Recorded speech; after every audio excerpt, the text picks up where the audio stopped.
We are very glad, and happy with the decision of Suhakam, especially the part where they were bold and courageous to name Special Branch Bukit Aman as the culprits for the enforced disappearance. But it does not answer the question who actually ordered or authorized the adoptions, and actually who is responsible, and where abouts are they? Are they being kept somewhere?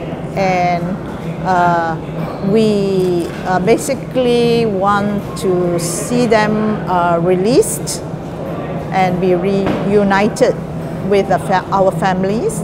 Actually, we were very touched, and you notice that we were a bit emotional because I think it was very nice of him to apologize on behalf of Suhakam. And it has been a very difficult journey for our family and for Yati as well. To see that they recognize this suffering, this actually is torturous for us and our families, and yet on the other hand, it is sad that they couldn't do anything to get my husband and Amri Che Mat and Ruth and Joshua Helmi to be found, released, and so that saddens both of us and our children as well. That although it's victory in the sense that officially and legally that the findings show that it was an enforced disappearance, but the closure is not there for us. We do not know where our husbands are and what has happened to them and who is responsible for this heinous crime. And it's a real tragedy for Malaysia that this happened. And I feel that this is like an act of terror. It's like to frighten everyone and the society, and to be this to be done by the police force, who is supposed to maintain law and order and maintain rule of law. It is unacceptable. Or I think it was very well written and it was also unanimous decision by the commissioners. They put in a lot of work, and it was very clear, very concise, and very impartial. Are you satisfied with the report? Do you feel that the report is complete?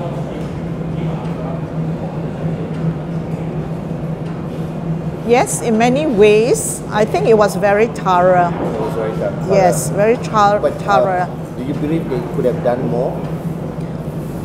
Even if they had, given if they had the right cooperation from all the authorities, do you think they could have done more? Yes, unfortunately, we did not have the cooperation of the PDRM, who even evoked the Official Secrets Act. And I think Dato' Ma tried very hard to get those documents, to see those diaries. But you know, there was he was stopped.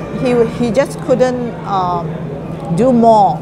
His hands were tied in that sense because Suhakam was not empowered with that.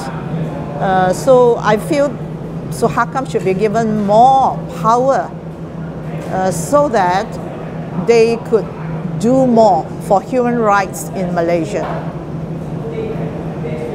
Given more power. Given more power, which was one of the terms in the manifesto, that they would empower Suhakam. We believe that the government if they have the political will, they actually have the power, and in fact, Parliament could also, the lawmakers could also make laws or reforms that can expedite this, and the Attorney General especially have the power to prosecute.